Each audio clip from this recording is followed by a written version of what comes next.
যাবে, তুই ঠান্ডা হতে পারি, জাহান্নাম ঠান্ডা হয়ে যাবে। আল্লাহ শেষ কাজ করে গেলেন, প্রভু আমার উম্মতেরা নামাজ পড়ছে না, বহু জ্বালানি জ্বালাইছো আর জ্বালাইও না। আমার উম্মত রোজা রাখছে না, জন্য জ্বালাইছো, বহু জ্বালাইছো আর জ্বালাইও না।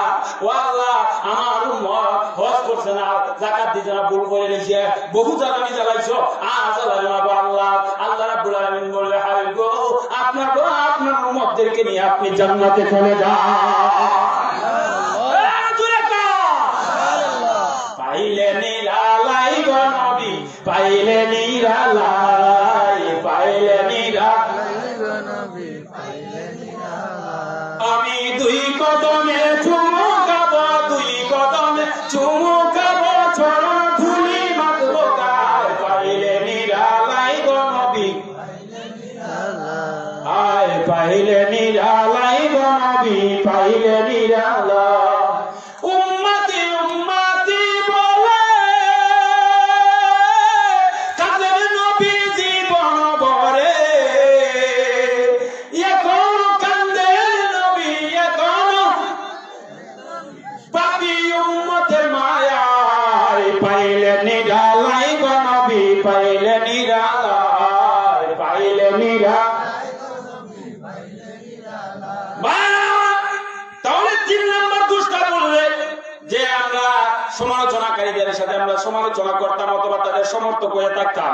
4 নম্বর দোষ হইল ওয়াকুন্না নুকাযিবু বিয়াউমিদ্দিন, আমরা কিয়ামত দিবসকে অস্বীকার করতাম। এটা কাফিরদের কথা, মুসলমানে কিয়ামত দিবসকে অস্বীকার করে না।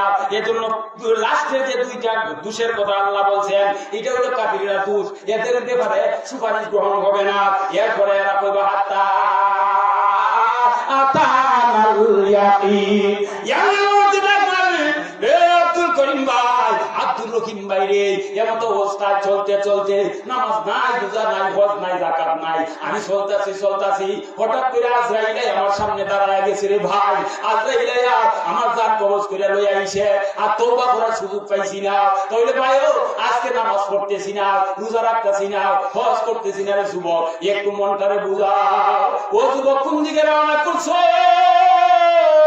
নিঃশ্বাসের না নিঃশ্বাসের যুবক, ওই যে কয়েকদিন আগে ঈদের আগের দিন রে ভাই, এই যে যুবক মানুষ তার মার কাছে লঞ্চ ঘাটের মধ্যে ফোন দিছে, ও মা, আমরা তো এখন আব্বারে লইয়া, আমার স্ত্রী রে লইয়া আমি লঞ্চে ঘুরতাছি গো আম্মা, ও মা, কিছুক্ষণের ভিতরে আমি চলে আসবো।